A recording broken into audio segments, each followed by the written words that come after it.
بالله من الشيطان الرجيم. بسم الله الرحمن الرحيم. إن الله وملائكته يصلون على النبي يا أيها الذين آمنوا صلوا عليه وسلموا تسليما. اللهم صل على محمد وآل محمد. بسم الله الرحمن الرحيم.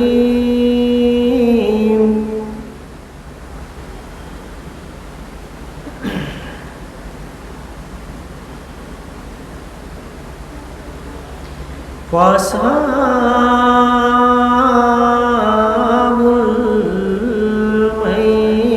الميمنة ما أصحاب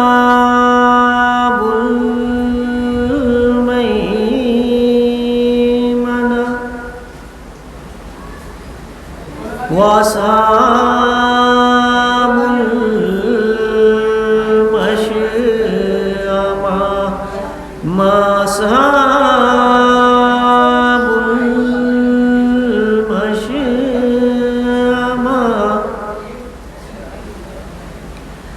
والسابقون السابقون أولئك المقربون. أولئك المقربون في جنات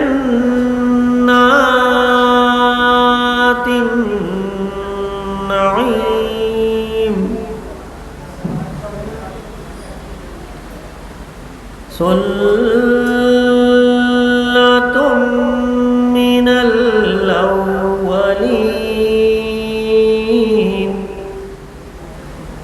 وقليل من الآخرين.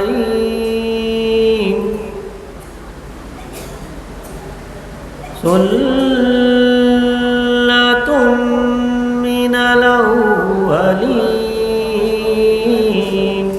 وقليل من الآخرين وقليل من الآخرين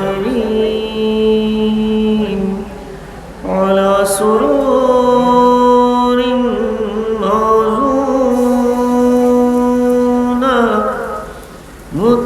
متكئين عليها متقابلين.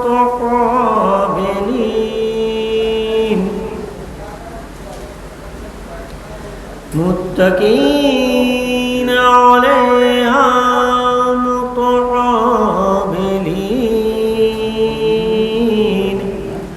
يطوف عليهم ولدان مخلدون بأكواب وأباريق وكأس من معين لا يصدعون عنها ولا ينزفون وفاكهة مما يتخيرون وفاكهة مما يتخيرون ولحم طير مما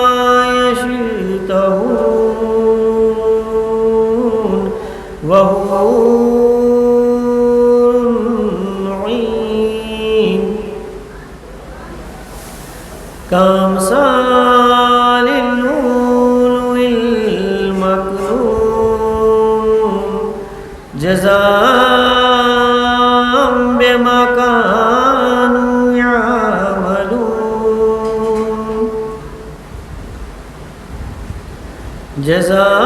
جزاء بما كانوا يعملون لا يسمعون فيها لغوا ولا تأثيما إلا قيلا سلاما سلاما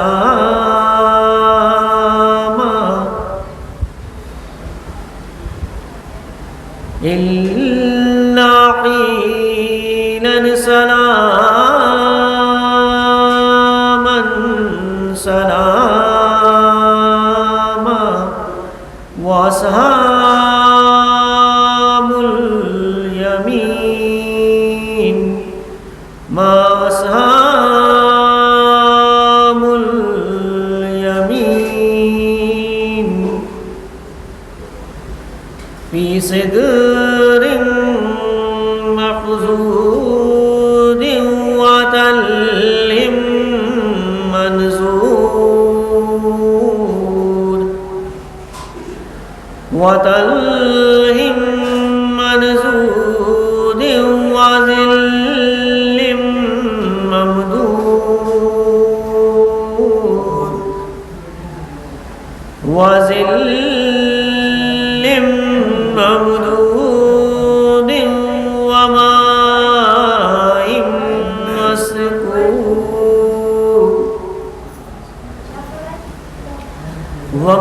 وماء مسكوب وفاكهة كثيرة لا مقطوعة ولا ممنوعة وفروش مرفوعة إنا نشأناهن إنشاء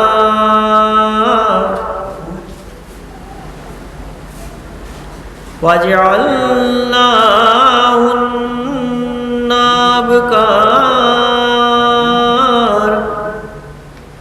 عروبا أترابا لأصحاب اليمين ثلة من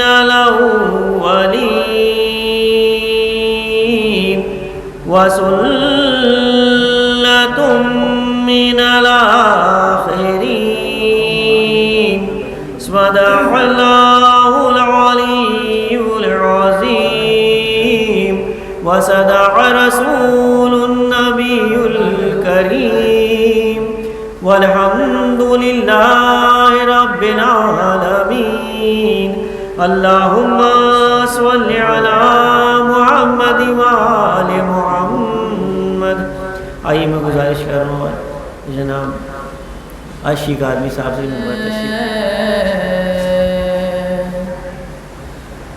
تلاش کرتی تھی زینب نظر نہ آئے حسین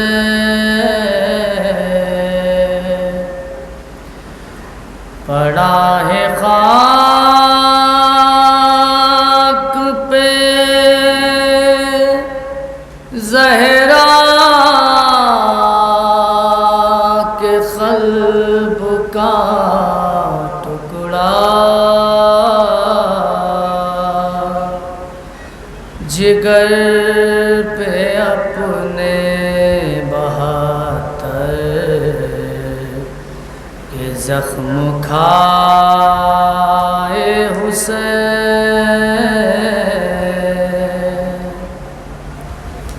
زمین کا پوٹھیا آسمان لرا اٹھا جب اپنے ہاتھوں پہ اصغر قرآن سے لائے حسین تمہیں لعینوں نے پیاسا شہید کر ڈالا دیا نہ پانی کا خطرہ بھی تم کو ہائے حسین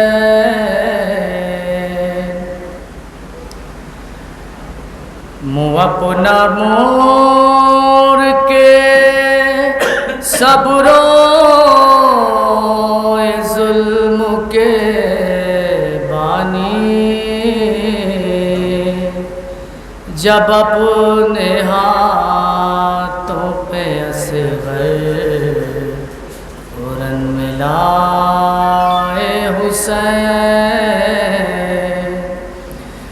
گھرے تھے نر غے آدم میں اس طرح سرور گھرے تھے نر غے آدم میں اس طرح سرور تلاش کرتی تھی زینب نظر نہ آئے حسین سرانے بیٹھ گئے دل کو تھام کے سرور سرانے بیٹھ گئے دل کو تھام کر سرور پڑی جو بھائی کے چہرے پہ جب نگاہ حسین صدا یہ آتی تھی زہرا ہرن میں ہائے حسین تلاش کرتی تھی زینب نظر نہ آئے حسین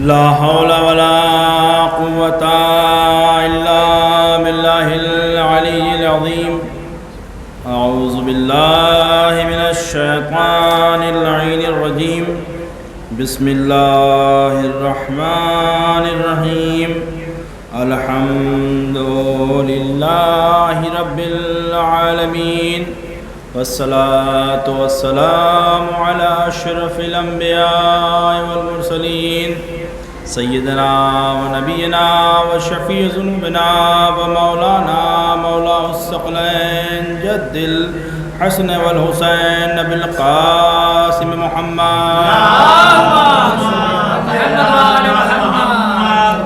وآله الطيبين الطاهرين المعصومين المظلومين ولعنة الله على أعدائهم أجمعين من يومنا إلى قيام يوم الدين أما بعد فقد قال الله تبارك وتعالى في كتاب المبين وهو أصدق الصادقين وقوله الحق بسم الله الرحمن الرحيم إن الدين عند الله الإسلام صلى الله عليه محمد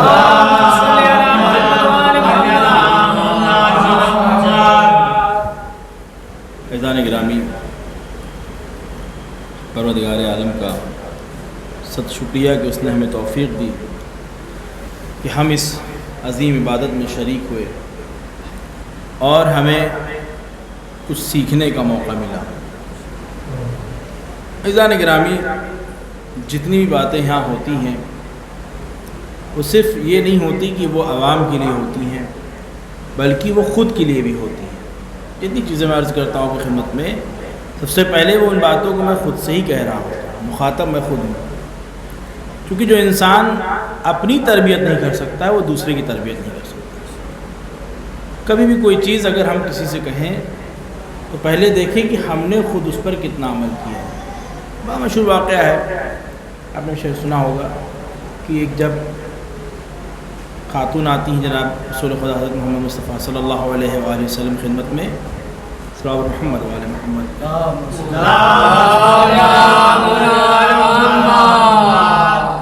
رسول خدا خدمت میں آتی ہیں، آنے بعد کہتی یا رسول اللہ میرا بیٹا میٹھا بہت زیادہ کھاتا ہے، آپ اس کو منع کر دیے۔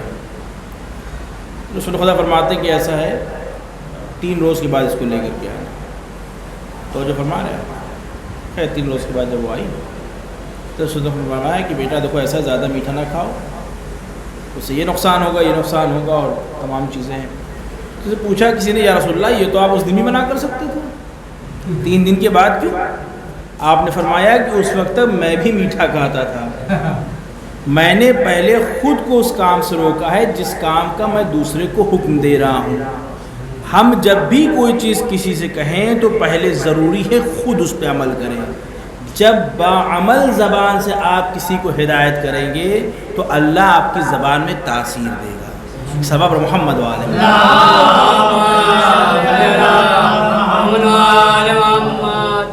عزیزان گرامی، یہ مجلس اعزا جو ہمیں ایک بڑی عظیم نعمت ملی ہے، جس میں ہمیں بہت کچھ سیکھنے کا موقع ملتا ہے۔ میری کوشش رہتی ہے کہ وہ باتیں آپ کے سامنے عرض کروں کہ جس کے ذریعے سے ہمیں کچھ حاصل ہو۔ دنیا میں کوئی بھی انسان ایسا نہیں ہے کہ جس سے گناہ نہ ہوتا ہو۔ عزیزان گرامی، گناہ کرنا، گناہ کا ہو جانا غلط ہے، گناہ کی تکرار ہونا بہت زیادہ غلط ہے۔ انسان ہے، کھاتی ہے، خطا ہو جاتی ہے، خطا ہونا اتنا برا نہیں ہے جتنا خطا کی تکرار کرنا۔ اب آپ دیکھیں رمضان کے دنوں میں، بالخصوص رمضان میں 2 طرح کے لوگ ہوتے ہیں۔ ایک وہ ہوتے ہیں جو روزہ نہیں رکھ سکتے ہیں، ایک وہ ہوتے ہیں جو روزہ نہیں رکھتے ہیں۔ جو روزے سے نہیں ہیں ان کا طریقہ ہوتا صاحب چلیے بھائی، آپ شریعت نے بھی کہا ہے کہ اگر آپ روزے سے نہیں ہیں تو چہرہ روزے دار جیسا بنائیے، لیکن صاحب وہ بڑے دلیر ہوتے ہیں، اما جب خدا سے پردہ نہیں تو بندوں سے پردہ کرنا کیسا؟ بھیا خدا نے کہا کہ تم بندوں سے پردہ کرو۔ میں نے اس سے پہلے آپ کی مجلس میں عرض کیا ہے کہ پروردگار کہتا ہے کہ میری عبادت وہ ہے جسے میں چاہوں، میری عبادت وہ نہیں جسے تو چاہے۔ خدا یہ کہتا ہے باقاعدہ آیت ہے قرآن کی، طاعتی ما ارید لا ما ترید، میری اطاعت یہ ہے کہ تم وہ کرو جو میں چاہتا ہوں۔ بھائی شیطان کیوں بھگایا گیا تھا؟ آج کے زمانے میں اگر ہمیں سکون نہیں مل رہا ہے، روزی میں برکت نہیں ہو رہی ہے، اس کا مطلب ہے کہ خدا نے اپنی رحمت سے ہمیں دور کر دیا ہے۔ اور عزیزان گرامی، کوئی ہم جنت میں رہے تو نہیں رہے کہ وہاں بھگا دیے جائیں گے۔ شیطان جب رہ رہا تھا فرشتوں کی صفوں میں پہنچ چکا تھا، اپنی عبادتوں کی بنا پہ وہ کیوں وہاں سے نکل گیا؟ چونکہ جب پروردگار نے کہا کہ بھیا سجدہ کرو، ہم نہیں کریں سجدہ، جیسے کہ آج زمانے میں ہم اپنے حساب سمجھ لیتے ہیں یہ بہت ضروری ہے اور یہ ضروری نہیں ہے۔ شیطان نے کہا نہیں میں نہیں کروں گا، تو پروردگار نے یہ تو کہا طاعتی ما ارید لا ما ترید، میری اطاعت ہے جو میں چاہوں اسے کرو، میری اطاعت نہیں جو تو چاہے وہ کر۔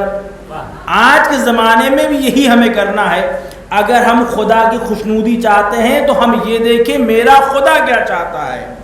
اب اگر عزیزان گرامی خدا کی خوشنودی کے لیے آپ کسی کو سلام کرتے ہیں تو یہ بھی عبادت ہے، خدا کی خوشنودی کی کسی کی مدد کرتے ہیں تو یہ بھی عبادت ہے، خدا کی خوشنودی کے لیے اگر آپ کسی کو ایک گلاس پانی پلا دیتے ہیں تو یہ بھی عبادت ہے، کسی بھٹکے کو راستہ دکھا دیتے ہیں یہ بھی عبادت ہے، مسکرا کے مل لیتے ہیں یہ بھی عبادت ہے، کسی کی دلجوئی کرتے ہیں یہ بھی عبادت ہے، کسی کو کچھ پیسے ادھار دے دیتے ہیں یہ بھی عبادت ہے، کسی کو کھانا کھلا دیا یہ بھی عبادت ہے۔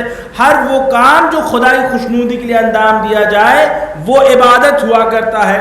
اب اگر اسی خدا کی خوشنودی کے لیے اگر کوئی شب معراج بستر پہ سو جائے تو یہ بھی عبادت ہے۔ اسی کی خوشنودی کے لیے اگر کسی کو کوئی اپنے ہاتھوں سے اٹھا دے غدیر کے میدان میں اور کہے من کنت مولا فہذا علی مولا تو یہ بھی عبادت ہے۔ اس سبب محمد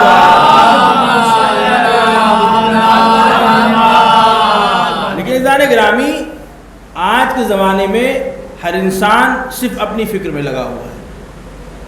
آپ دیکھیے بس ہم یہ پریشان ہیں کہ اگر ہمارے پاس مکان ہے تو اس کے اوپر ایک محلہ اور لگ جائے، اگر 2 محلہ ہے تو اس پہ ایک اور بن جائے، توجہ فرما رہے ہیں، اگر فرش بنا ہوا ہے تو اس پہ ٹائلس لگ جائے، ٹائلس لگی ہے تو اس پہ ماربل لگ جائے، کولر لگا ہے تو اے سی لگ جائے، توجہ فرمائے جانے گرامی، یعنی صرف انسان اپنی فکر میں ہے۔ پروردگار عالم میں صلی محمد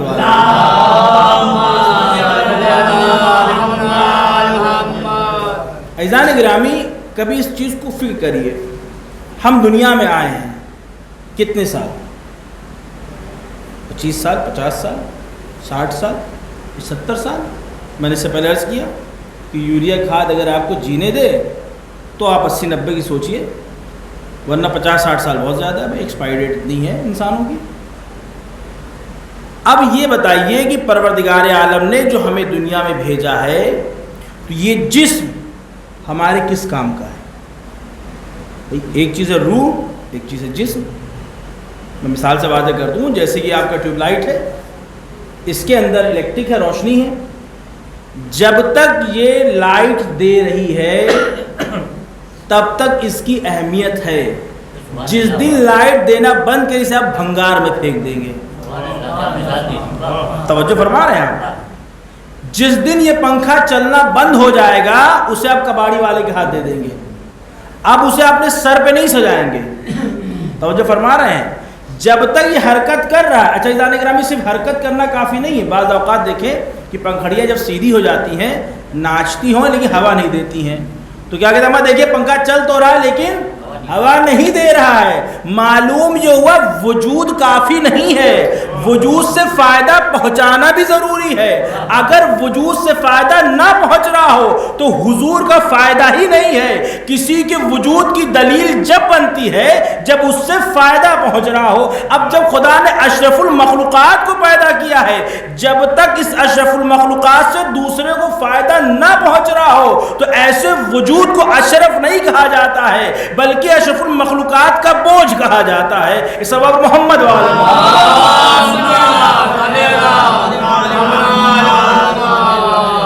اب آپ یہ غور فرمائیے کہ جسم ہے، مثلا میری ابھی عمر 35 سال ہے، اب اس 35 سال میں میں نے اچھا کیا یا برا کیا وہ لوٹ کے نہیں آنے والا ہے۔ آگے جتنی میری زندگی بچی بس وہی کام کی ہے۔ اگر 35 سال میں نے کسی کو فائدہ پہنچایا ہے تب تو صاحب وہاں ڈپازٹ ہوا بینک میں، تو جو فرما رہے ہیں، اور نہیں پہنچایا تو کھاتا خالی پڑا ہوا ہے۔ 10 سال میں جی گیا یا 5 سال میں جی گیا یا اگلے منٹوں میں ختم ہو گیا۔ اب جب میری روح اس جسم سے نکل گئی تو اب اس جسم کا کیا مول ہے؟ اب جب انسان چھوتا ہے تو کہتا ہے بھیا غسل مس میت کر لینا۔ توجہ فرما رہے ہیں؟ کل جن ہاتھوں پہ لوگ مصافحہ کرنے کے لیے لائن لگا رہے تھے آج چھونے سے گریز کر رہے ہیں۔ توجہ فرما رہے ہیں؟ اس جسم کی کیا حیثیت ہے؟ جب دنیا میں آیا تھا جب تک غسل نہیں ہوا تھا تب تک لوگ چھونے سے کترا رہے تھے، اما ہاتھ چھو گیا پہلے ہاتھ کو دھو کے پاک کر لو، نجاست سے آیا ہے۔ یہ جسم اس کا ٹکڑا ہے جس کی شروعات ابتدا بھی نجس ہے، جس کا اختتام بھی نجاست ہے۔ اب یہ بتائیے انسان کس چیز پہ اترا رہا ہے؟ اس نجاست کے مجسمے پہ اترا رہا ہے کہ جس کی ابتدا بھی نجاست ہے، جس کی انتہا بھی نجاست ہے۔ کیا خوب ہو کہ ہم اپنے اس جسم کو دنیا کے لیے اتنا استعمال کر لے، یہ جسم رہے نہ رہے یہ کردار باقی رہے۔ ثواب محمد والے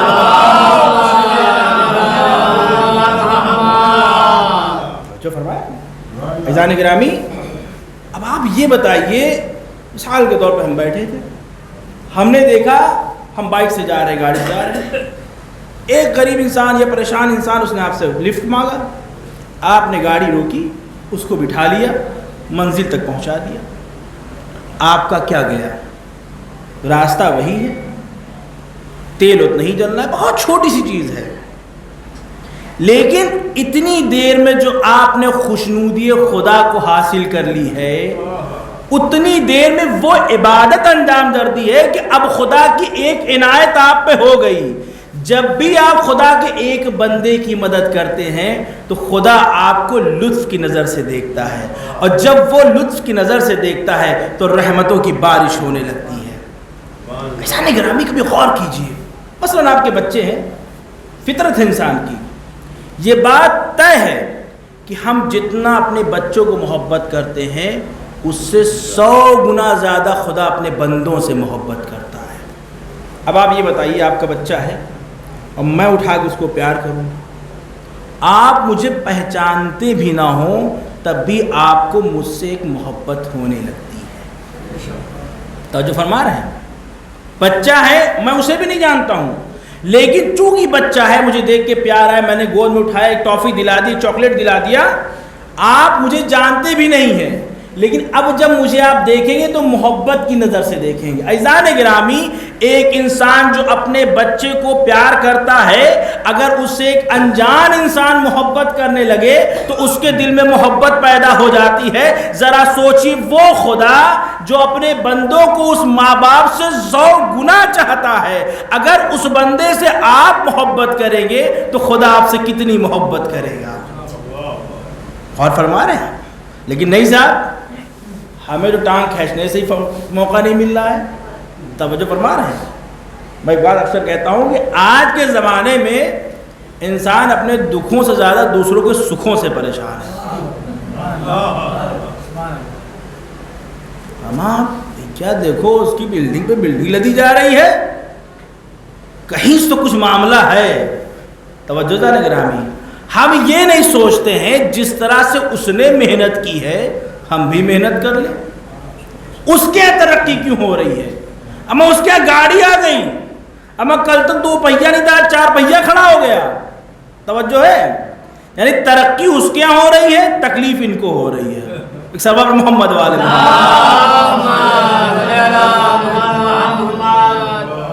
عزیزان گرامی، جب یہ فکر پیدا ہوتی تو اس کو کہتے ہیں حسد۔ خدا سب کو اس بیماری سے بچائے، لیکن ہو تو جاتی کہیں نہ کہیں، اور جب ہو تو یہاں محسوس کیجئے گا کچھ جلتا ہوا نظر آئے گا، کچھ گرم گرم سا محسوس ہوگا۔ عزیزان گرامی، جب یہ محسوس ہونے لگے تو سمجھ لیجئے کہ حسد کی آگ ہمارے سینے میں لگ چکی ہے، جب کسی کی ترقی دیکھ کے تکلیف ہونے لگے۔ اور آپ یہ دیکھیں کہ حسد انسان کو کہاں سے کہاں پہنچا دیتا ہے۔ عزیزان گرامی، حاسد انسان کی مثال اس انسان کی طرح ہے جو اپنے ہاتھ کو آگ میں جلائے، پھر اس جلے ہوئے ہاتھ سے دوسرے کو جلانے کی کوشش کرے۔ اب آپ اندازہ لگائیے اس ہاتھ کو کتنا جلانا پڑے گا جس سے ہم دوسرے کو جلانا چاہ رہے ہیں۔ توجہ عزیزان گرامی، باقاعدہ نماز میں دعا کیا کریں خدا اس بیماری سے سب کو محفوظ رکھے۔ اور انسان آپ دیکھیں کہ اگر انسان حسد کرتا ہے تو اس کا انجام ہمیشہ بدتر ہوتا ہے۔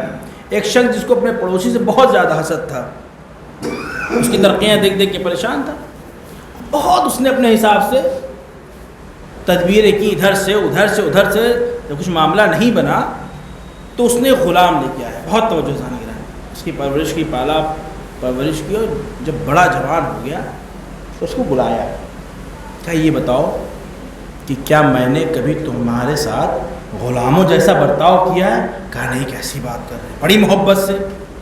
کہا کوئی کمی تمہاری پرورش میں رکھی؟ کہا کچھ نہیں. تو محبت نہیں؟ بالکل دی. سارے آسائش و آرام دیے. کہا اچھا ایک بات بتاؤ, میں تم سے ایک کام کہوں تو تم کرو گے؟ ارے کیسی بات کر رہے ہیں آپ حکم کیجئے. کہا نہیں پہلے وعدہ کرو, ایسے نہیں. کہا آپ وعدے کیا بات ہے, حکم تو کریں. کہا نہیں ایسے نہیں, پہلے وعدہ کرو کہ جو میں کہوں گا تم مانو گے. کہا چلیے وعدہ کرتا ہوں. کہا وہ جو میرا پڑوسی ہے نا, تم تو جان ہی رہے ہو کیا مسائل چل رہے. کہا ہاں بالکل. تو کہا مجھے قتل کر کے اس کی چھت پہ ڈال دو. توجہ ہے ذرا نگرانی, حسد انسان کو کہاں تک لے جاتا ہے. کیسی بات کر رہے ہیں آپ, اتنی محبت سے آپ نے پالا ہے, مطلب یہ کیسے ہو سکتا ہے. کہا نہیں دیکھو تم نے وعدہ کیا ہے, تمہیں کرنا پڑے گا. تو اس نے بھی سوچا چلو ٹھیک ہے, اب بڑھو مر نہیں چاہ رہے ہیں اور پیسہ بھی مل رہا ہے تو کیا کرنا ہے, ٹھیک ہے چلو. سارا مال و اسباب سمیٹا, اس کو قتل کیا, چھت پہ ڈالا, چل دیا, بھاگ گیا وہاں سے. اچھا اب جب ادھر خبر ملی صاحب کہ ان کے چھت پہ لاش پڑی ہوئی, تو جو ان کی سیاست تھی وہ کام آ گئی. اب پولیس اٹھا کے پڑوسی کو لے کے چلی گئی کہ دونوں میں بھائی انبن چل رہی تھی, 36 کا آنکڑا تھا دونوں میں, اور اس نے قتل کر دیا ہے. پولیس لے کے چلی گئی. اب مقدمہ چلنے لگا. نوبت یہ آ گئی کہ صاحب اس نے قتل کیا ہے پڑوسی نے, اس کو پھانسی پہ چڑھا دیا جائے. بہت توجہ جانے گرامی, حاسد انسان ہمیشہ خسارے میں رہتا ہے. جیسے ہی پتہ چلا اس غلام کو تو اس کی غیرت دوبارہ جاگی. اس نے سوچا کہ میں نے ایک بے گناہ کو تو قتل کر ہی دیا ہے, اب میں دوسرے کو قتل نہیں ہونے دوں گا. فوراً پہنچا وہاں پہ. عدالت پہنچنے کے بعد کہا کہ رک جائیے جج صاحب, اس سے پہلے آپ فیصلہ کریں. کیوں؟ کہا یہ قتل میں نے کیا ہے. کہا کیا مطلب؟ اب اس نے پوری کہانی بتائی, ایسے ایسے ہوا اور یہ قتل مجھ سے ہوا ہے, میں نے کیا ہے اور اس وجوہات کی بنا پہ کیا ہے. تو جج نے فوراً فیصلہ بدلتے ہوئے کہا چونکہ اس نے قتل نہیں کیا, اس کو بری ذمہ کیا جاتا ہے, اور اس غلام نے ایک جان بچائی ہے, اس صلے میں اسے بھی معاف کیا جا رہا ہے. توجہ جانے گرامی, غلام بھی بچ گیا, وہ شخص بھی بچ گیا, حاسد انسان واصل جہنم ہو گیا. حسد انسان کو اس منزل تک پہنچا دیتا ہے. سبب محمد والا نعرہ حیدری, نعرہ سلوات. اس سے بہتر سلوات ہے محمد والے.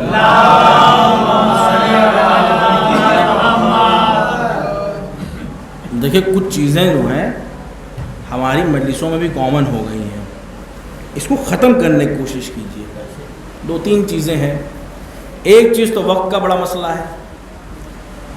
وقت کا اعلان 8 بجے ہوگا, اور جو بانی مجلس ہیں وہ بھی جان رہے کہ 8:30 بجے شروع کرنا ہے, آنے والے بھی جان رہے کہ 8:30 بجے آنا ہے, اعلان 8 بجے ہوگا. تو ایک دوسرے کو بیوقوف بنانا ختم کریے, ایک ٹائم معین کریے, اسی ٹائم پہ شروع کریے. اپنی پہچان وقت کی پابندی سے بنائیے, تاخیر سے نہ بنائیے. اور دوسری چیز آپ دیکھیے, جب ذاکر بیٹھے عمر پہ, خیر ابھی یہاں تو وہ ماحول نہیں, لیکن عام طور سے ہوتا, اس لیے میں عرض کر رہا ہوں, صاحب آگے چلے جائیے. ایسا لگتا ہے کہ وہ مجمع یہ منتظر رہتا ہے کہ مولانا کہیں آگے چلے جائے تبھی کھسک کے آئیں گے. اب کھسکنا شروع کرتے ہیں.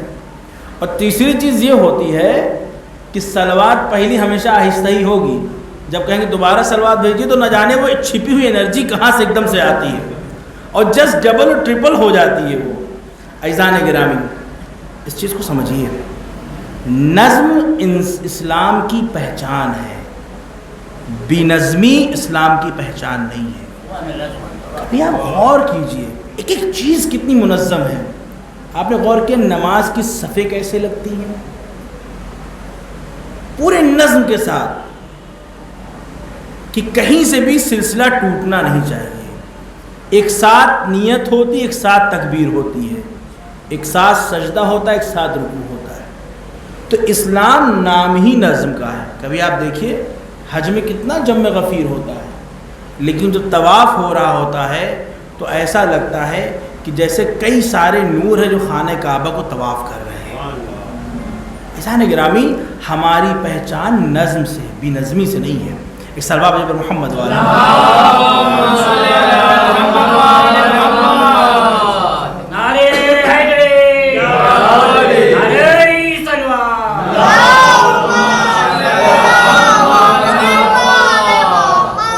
جیسے کل میں نے آپ کے درمیان میں ایک بات عرض کی تھی، چونکہ اہم ہے لہٰذا آج بھی عرض کر دوں کہ کل مسئلے وضو میں نے آپ کے سامنے عرض کیا تھا۔ عزیزان گرامی، کچھ مسائل ایسے ہیں کہ جو بہرحال سابقہ ہوتا رہتا ہے، بعض جوان تو پوچھ لیتے لیکن جو ہمارے نہ بزرگ ہوتے نہ جوان ہوتے، بیچ والے، ان کے لیے بڑی مشکل آ جاتی ہے۔ اب وہ سوچتا ہے اگر ہم پوچھیں گے تو صاحب یہ ہوگا کہ ابھی تک کیا کر رہے تھے، اور شرما شرمی میں پوچھا نہیں جاتا ہے۔ لیکن یہ اتنا اہم مسئلہ ہے کہ واقعی ہر مجلس میں اس کا بیان ہونا چاہیے۔ وضو کے بعد دوسرا مسئلہ آتا ہے غسل کا۔ عزیزان گرامی، وضو و غسل میں سب سے بنیادی فرق یہ ہے کہ وضو میں ترتیب ہوتی ہے، step by step, one by one, gap نہیں ہونا چاہیے۔ بعض اوقات ہوتا ہے کہ لوگ جب وضو کر لیتے، مسح کرنا، وہ وہاں چارپائی رکھی اتنی دور جائیں گے، اطمینان سے چپل اتاریں گے، اور صاحب جس سلسلہ ٹوٹ گیا وضو آپ کا باطل ہو گیا۔ اس کو کہا جاتا ہے موالات، پے در پے، ون بائی، ایک بیک ٹو بیک، ایک کے بعد ایک فوراً ہونا چاہیے، فاصلہ نہیں ہونا چاہیے۔ غسل میں ایسا نہیں ہے۔ سپوز آپ نے آدھا حصہ دھلا، پانی چلا گیا، کوئی مسئلہ نہیں، آرام سے آدھا گھنٹہ بیٹھیے، ہوا کھائیے، پھر آ کے دھل لیجیے۔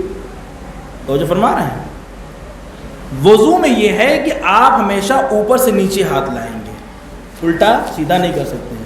غسل میں آپ چاہے جیسے ہاتھ لائیے، کوئی مشکل نہیں ہے۔ اب غسل کے لیے کیا ہے کہ جب آپ نے نیت کیا تو پہلے سر و گردن کو دھویا، پھر رائٹ سائڈ کو، پھر لیفٹ سائڈ کو۔ شرط یہ ہے کہ بال برابر بھی جگہ چھوٹنی نہیں چاہیے۔ توجہ ہے ذہن گرامی، اکثر یہ بات ہوتی ہے صاحب جب پورا نہا لیتے ہیں کہ 3 لوٹا ڈال لو غسل ہو گیا۔ 3 لوٹا سے غسل نہیں ہوتا ہے، پانی ہر جگہ پہنچانا واجب ہے۔ اس میں بہت اہم 2-3 باتیں میں عرض کر دوں آپ کے سامنے کہ جیسے ہوتا اکثر لوگ سوچتے ہیں کہ صاحب غسل لوٹے ہی سے ہوگا، ڈبو لاؤ، مگا لاؤ، لوٹا لاؤ، ایسا کچھ نہیں ہے۔ آپ شاور سے غسل کر سکتے ہیں۔ شاور آپ نے آن کیا، غسل کرتا ہوں، مستحب یا واجب، قربۃ اللہ، کھٹ سے آپ گئے، سر و گردن دھلا، پھر رائٹ سائڈ آگے کیا، لیفٹ سائڈ آگے کیا، اور آپ نے غسل کر لیا۔ اس میں کوئی ایسی شرط نہیں کہ صاحب لوٹے سے ڈالے یا جگ سے ڈالے یا مگ سے ڈالے، کچھ نہیں، بس ایک پہلے سر و گردن، پھر دائنا حصہ بائیں حصہ۔ عزیزان گرامی، اور سب سے اہم بات یہ ہے کہ اگر کئی سارے غسل ہیں تو الگ الگ کرنے کی ضرورت نہیں ہے۔ ایک غسل کریے گا، ساری نیت ایک ساتھ کر لیجیے گا، آپ کا غسل کمپلیٹ ہو گیا۔ اب ایک مسئلہ سب سے اہم یہ آتا ہے کہ جب آدمی غسل کرنے کھڑا ہوتا ہے یا جب وضو کرنے کھڑا ہوتا ہے تو اتنی لمبی نیت ہوتی ہے کہ چلو کو پانی نیچے سے گر جاتا ہے۔ وضو کرتا ہوں، دور ہونے حدث کے، مباح ہونے نماز کے۔ کبھی غور کیا کریں ہم جو بول رہے ہیں، کیا بول رہے ہیں، کیوں بول رہے ہیں۔ وضو کرتا ہوں، دور ہونے حدث اور خبث 2 چیزیں ہوتی ہیں۔ حدث ان نجاستوں کو کہا جاتا ہے جو وضو سے دور ہو جاتی ہیں، خبث ان نجاستوں کو کہا جاتا ہے جو غسل سے دور ہوتی ہیں۔ اتنی بات واضح ہو گئی۔ اب اگر جب میں نیت کر رہا ہوں تو آلریڈی اس سے ہماری حدث تو دور ہو ہی رہی ہے، کہنے کی ضرورت نہیں ہے کہ دور ہونے حدث کے، مباح ہونے، کہنے کی ضرورت نہیں ہے۔ جب ہم وضو کر لیں گے تو نماز تو پڑھ ہی سکتے ہیں، غسل کر لیں گے نجاست تو دور ہو ہی جائے گی۔ صرف یہ کہنا ہے وضو کرتا ہوں واجب قربت اللہ یا غسل کرتا ہوں واجب قربت اللہ، بس ختم۔ عزیزان گرامی، آج کے زمانے میں انسان عبادت سے زیادہ نیتوں میں پریشان ہو جاتا ہے۔ اتنی لمبی لائن پڑھنے لگتا ہے کہ وہ پانی چلو سے نیچے گر جاتا ہے۔ تو جو فرما رہے ہیں اس کی ضرورت نہیں ہے۔ میں نے آپ سے عرض کیا کہ اگر واقعی میں اسلام کو سمجھ جائیں گے تو اس سے زیادہ آسان دین ہے ہی نہیں۔ ایک سبب محمد والا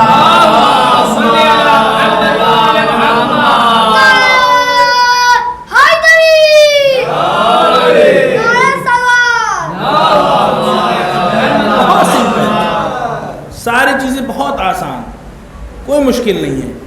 بس مسئلہ یہ ہے کہ ہم اس کو اپنے اعتبار سے نہ سمجھیں بلکہ ویسا سمجھے جیسا خدا نے ہمارے لیے بھیجا ہے۔ خدا نے کس حساب سے بھیجا ہے؟ خدا نے اس حساب سے بھیجا ہے کہ اگر آپ کے پڑوس میں کوئی پریشان حال اور بھوکا ہے تو آپ پہلے اس کے لیے کھانے کا انتظام کیجیے۔ 25 کلومیٹر دور اپنے رشتہ دار کو ناشتے دان ٹفن بھیج کے بھیجنا وہ واجب نہیں ہے۔ پڑوس میں کوئی بھوکا ہے پہلے اسے کھانا پہنچانا واجب ہے.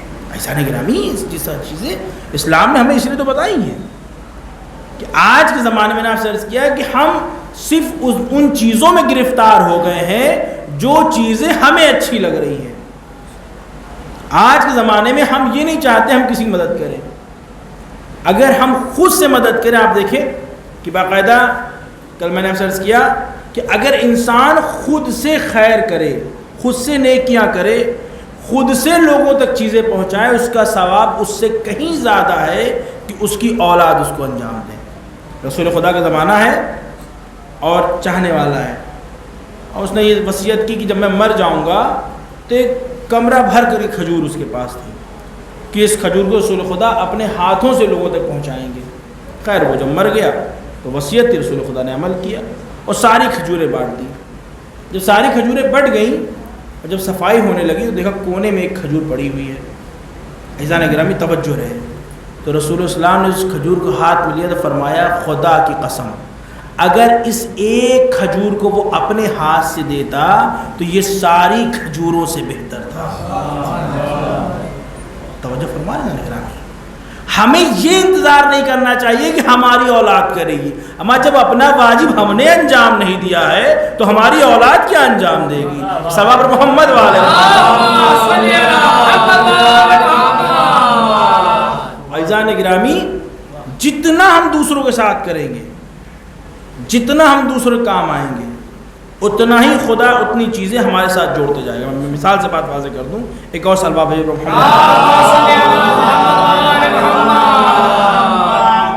ایک دفعہ ایک بڑے میاں سو رہے تھے تو نیند میں ان کے خواب میں کوئی آیا اور انہوں نے ان سے کہا کہ دیکھیے ایسا ہے کہ اب آپ کی زندگی کے 2 پارٹ ہیں, 2 حصے ہیں.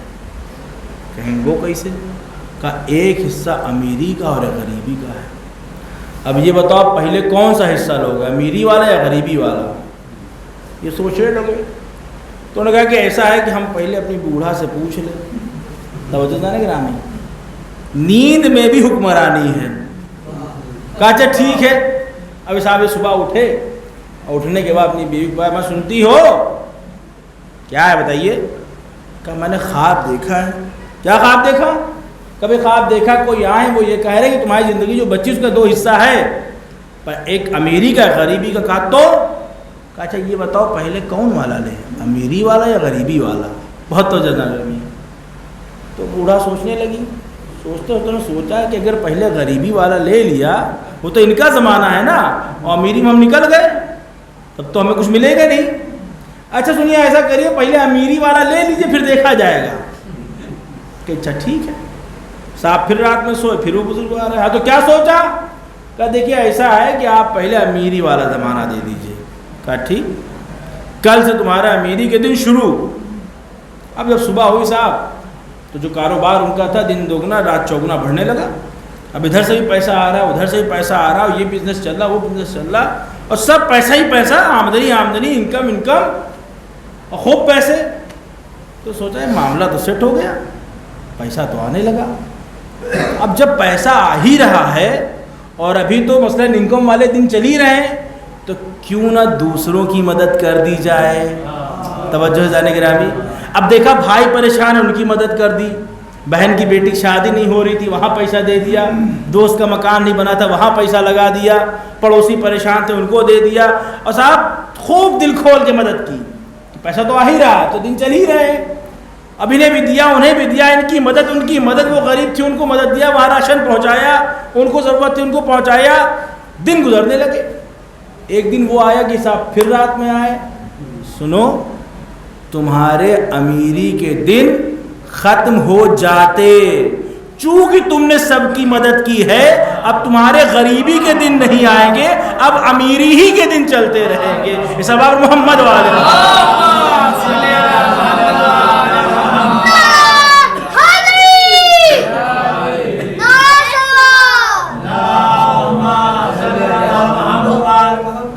گرامی, دینے سے بڑھتا ہے گھٹتا نہیں ہے. توجہ جانیے, ایک جملہ میں اکثر کہتا ہوں, اس کو غور کیجئے گا کہ اسلام نے کہا خمس نکالنے کے لیے. جب ہم خمس نکالنے بیٹھتے ہیں تو دیکھتے ہیں بھیا ہمارے پاس ہے کتنا، اچھا 50,000، ہمارا 10,000 تو گھٹ جائے گا، فوراً ہی کیلکولیشن ہوتا ہے بھئی خمس میں 20% ہے، 5واں حصہ، کہ جو بھی سیونگ آپ کے پاس ہے اس میں پیسے میں، یا ہر وہ چیز جو خرچ کرنے سے گھٹتی ہے اس کا 5واں حصہ آپ کو نکالنا ہے، چاہے وہ آپ کا دوا ہو، چاہے وہ آپ کی کریم ہو، چاہے جو بھی سامان ہو، ہر وہ چیز، قلم کاغذ، ہر وہ چیز جو خرچ کرنے سے گھٹتی ہے اس کا 5واں حصہ نکالا جائے گا۔ ہم نے کیلکولیٹ کیا، دیکھا بھائی کتنا ہوا ہے، 50,000 آیا، 10,000 تو کم ہو جائے۔ ہم یہ نہیں سوچتے ہیں کہ جب ہم نے نہیں دیا ہے تو اس نے اتنا دیا ہے، جب ہم دیں گے تو وہ کتنا دے گا۔ سبب محمد والے، اب آپ کیلکولیشن کیجئے، جب ہم نے نہیں دیا تو اس نے 50,000 دیا ہے، اب خدا کی راہ میں ہم 10,000 دے رہے ہیں، وہ یہ کہہ رہا ہے تم 1 دو گے تو ہم 10 دیں گے، جب آپ 10 دیں گے تو آپ کو 1,00,000 دے گا۔ بھائی ذرا گرامی، وہ تو وعدوں کا وفا کرنے والا ہے۔ اب آپ یہ سوچیں کہ جب نہ دینے پہ وہ اتنا عطا کر رہا ہے تو دینے پہ کتنا عطا کرے گا۔ عزیزان گرامی، اگر واقعی میں خدا پہ یقین ہوگا تو ہم خدا کی باتوں پہ عمل کریں گے۔ اب آپ سے کہ صاحب کو خدا پہ، ارے کیسی بات کریں مولانا، کیسے عقیدہ نہیں ہے؟ اچھا عقیدہ نہیں ہے، اگر عقیدہ ہے تو صاحب آپ خمس کیوں نہیں دے رہے ہیں؟ بچتا ہی نہیں ہے مولانا، کیا کریں، کچھ بچتا ہی نہیں ہے۔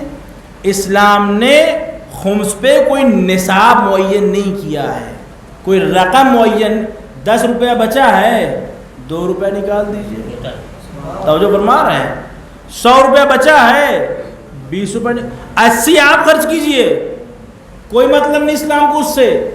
اور یہی نہیں، سال بھر جو کھائیے پیجئے، کوئی حساب نہیں لینے جا رہا ہے، صرف سال میں 1 دن، اس 1 دن میں جو بچا ہے، سال بھر کا نہیں، جو بچا ہے، کیا کھایا پیا نہیں مطلب، کیا پہنا نہیں مطلب، کیا کھلایا نہیں مطلب، کتنا گھومے نہیں مطلب، کتنا سنیما ہال گئے، توجہ فرما رہے ہیں، حساب نہیں ہے، جو بچا ہے اس کا 20%، 5واں حصہ، اور صرف یہی نہیں، اس کا 2 پارٹ ہے، ایک سہم امام، ایک سہم سادات۔ آدھا حصہ وہ ہے جو سہم سادات کو دیا جائے گا، آدھا حصہ وہ جو سہم امام جس کے پاس اجازہ اس کو دیا جائے گا۔ عزیزان گرامی، یہ پیسے کہاں جا رہے ہیں؟ کہا یہ پیسے آپ کی قوم میں جا رہے ہیں، توجہ فرما رہے ہیں، کہیں اور نہیں جا رہے ہیں، بلکہ آپ کی قوم میں ہی جا رہے ہیں۔ کتنا اچھا ہے کہ خدا کی تعلیمات پہ عمل کریں گے تو اپنوں کو ہی فائدہ پہنچے گا، دوسروں کو فائدہ نہیں پہنچے گا۔ اب آپ غور کریں کہ اگر ہر انسان خمس نکالنے لگے تو ہماری قوم میں ہمیشہ ہاتھ ایسے ہوں گے، ایسے نہیں ہوں گے۔ سبب محمد والے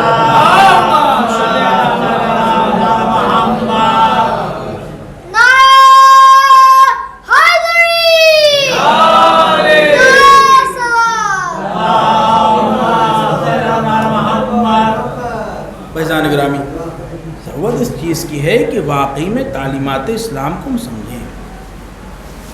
جب تک ہم تعلیمات اسلام کو صرف سننا کمال تھوڑی ہے، سن لیا صاحب، سن کے واہ واہ کر کے چلے گئے، غور کیا کریں۔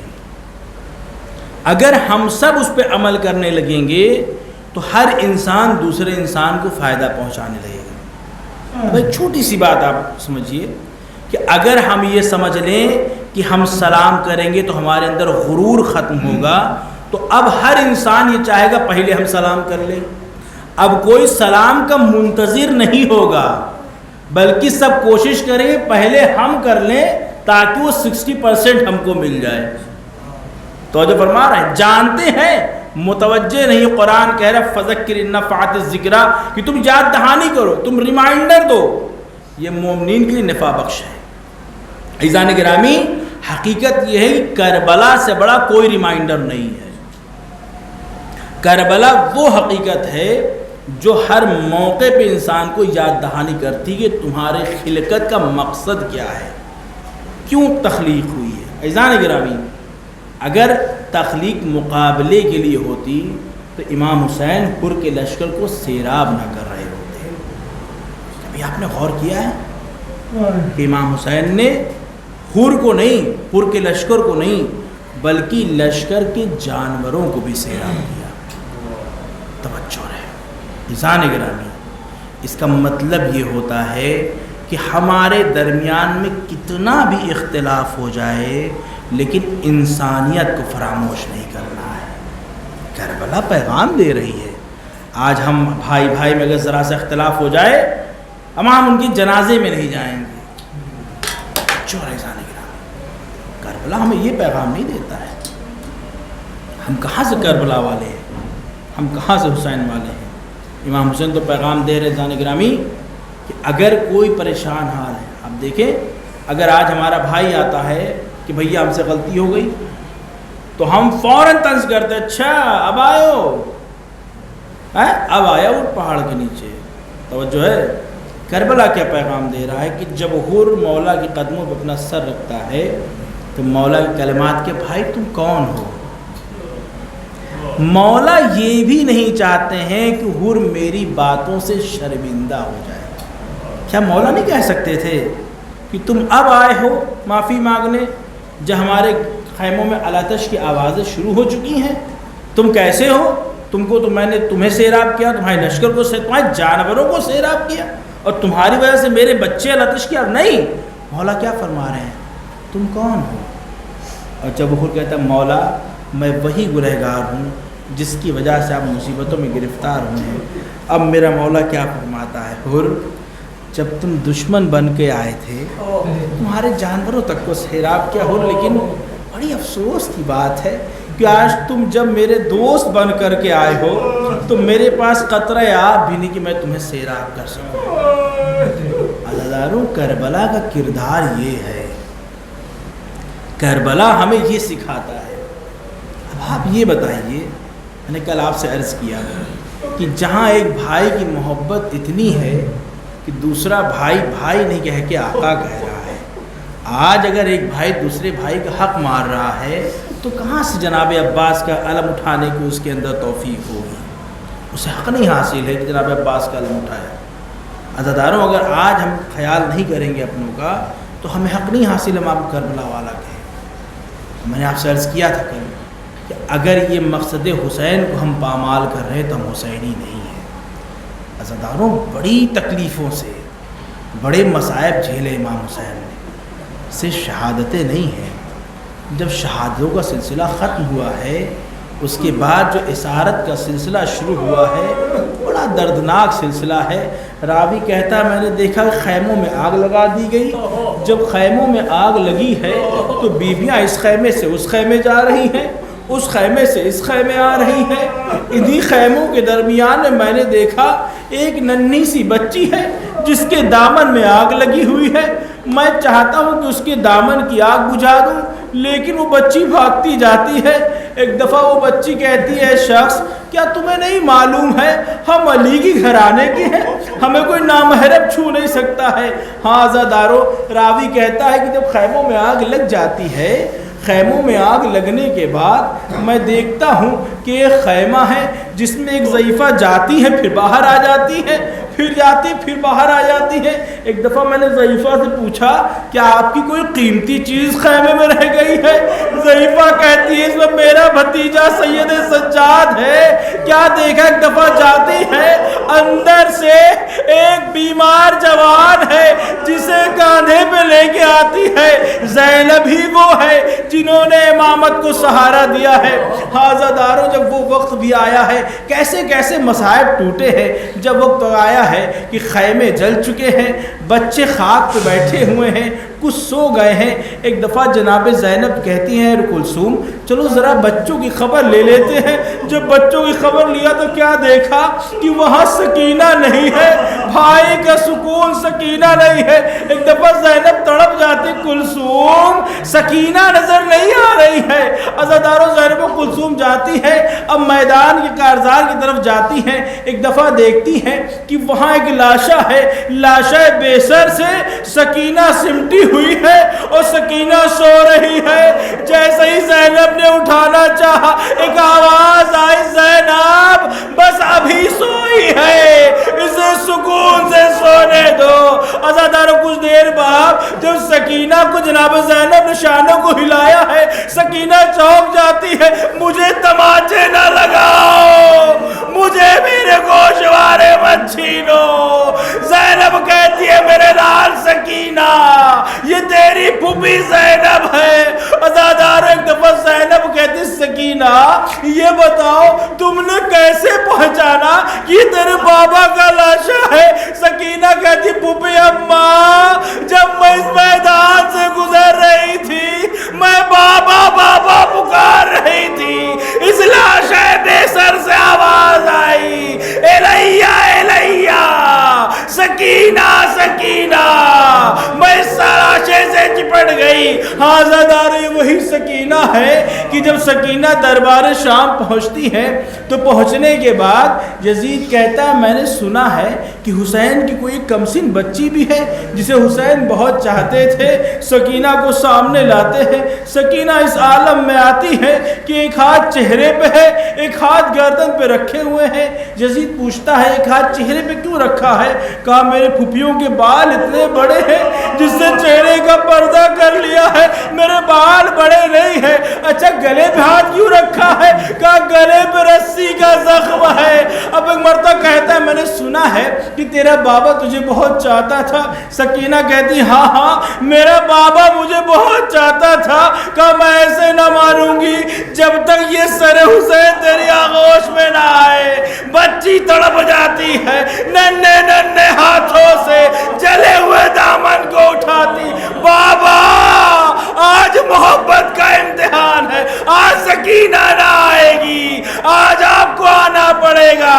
سر حسین بلند ہوتا ہے، سکینہ کی آغوش میں آتا ہے، بچی منہ پہ منہ رکھ دیتی ہے، بابا تماچے لگائے گئے، بابا گوشوارے چھین لیے گئے، بابا خیموں میں آگ لگ گئی، پھوپھیوں کے سر سے چادریں چھین لی گئی، بابا بہت تماچے لگائے گئے۔ علی لعنت اللہ علی قوم سعام الذین ظلموا منقلبهم۔ معبود تجھے واسطہ محمد والے محمد کا ہماری اس عظیم عبادت قبول فرما۔ معبود تجھے واسطہ محمد والے محمد کا جہاں کوئی بھی شیعہ حیدر کرار ان کی جان مال ناموس کی حفاظت فرما۔ بہراللہ تجھے واسطہ محمد والے محمد کا جتنے بیمار انہیں شفائے کاملہ واجلہ۔ معبود تجھے واسطہ محمد والے محمد کا ہمارے والدین کو ان کا سایہ ہمارے سروں میں برقرار رہے۔ معبود جن کے والدین اس دنیا میں ہیں ان کی مغفرت فرما۔ یہ واسطہ محمد والے محمد کا پروردگار علماء اعلام کا سایہ ہمارے سروں میں برقرار رہے۔ مشاہدات مقدسہ کی حفاظت فرما۔ پروردگار تجھے واسطہ محمد والے محمد کا جتنے بیمار انہیں شفائے کاملہ واجلہ عطا فرما۔ معبود جتنے مقروض میں قرض دوش ہونے کی توفیق عطا فرما، جتنے لا ولد انہیں اولاد حسنہ سے نواز دے۔ پروردگار تجھے واسطہ محمد والے محمد کا ہمارے قوم کے نوجوانوں کو جذبہ علی اکبر سے نواز دے۔